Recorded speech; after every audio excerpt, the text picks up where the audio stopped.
The top load washer dances across the floor. It never used to do this, and it does it every time now. This is like the order of operations where, like, when I was a technician, this is the order that I would go in. The first thing you want to check is to make sure it's level. If you press on the corners of it, like front left, front right, rear left, rear right, when you're standing in front of it, try to like wobble it from side to side just to see if there's like one foot that is like a little bit higher than the rest. Sometimes just from like vibration in general, even if it was like shorter than the rest of them, that's enough to where the vibration could wiggle its way back up, and it'll kind of, the foot will screw back in a little bit and it will make it out of balance. Assuming that's good. Next thing I would want to check would be the floor that it's on. If the washing machine is shaking and you're standing in front of it, you can usually feel in the floor through your feet if the floor has a lot of give. If the floorboards is starting to wear out, if it's an older house or something like that, that can make it happen too. So that'd be the second thing that I would check. Ideally, you want to be on as flat a floor as possible. You don't want it on risers. You don't want it on anything like that. You can feel it. The house is 130 years. That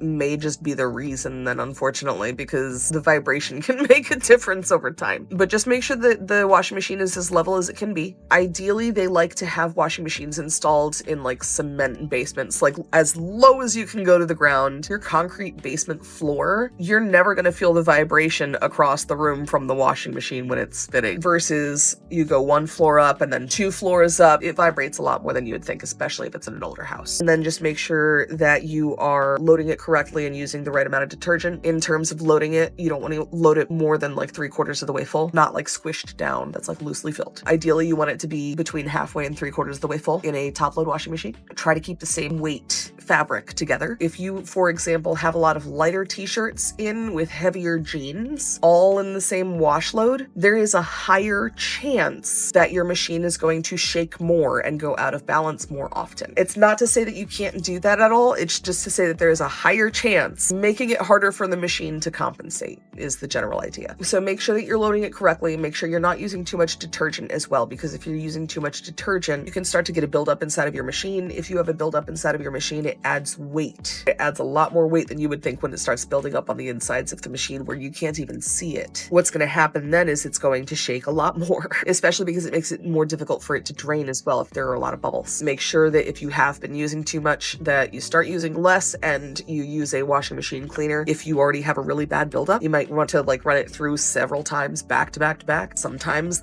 the buildup is that bad. After I checked the flooring, that the machine is level, that it was installed correctly, that the customer is using the correct amount of detergent and loading it correctly, if all of that checks out okay, that's when I would start looking at the shock absorbers. In a top load washing machine, you have a drum usually suspended by what they call dampers, shock absorbers, a lot of different names for them. Basically, it's these 4 long vertical rods in each corner that have springs at the bottom. They kind of attach into the tub on the bottoms of it, and the tub is suspended.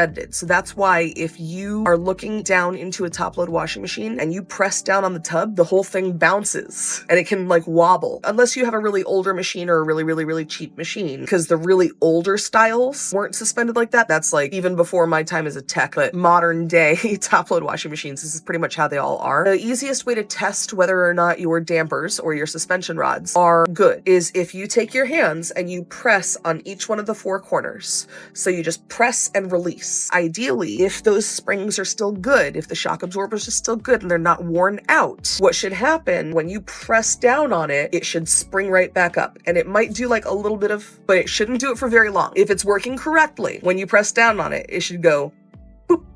If it's old and it's worn out, it'll usually go.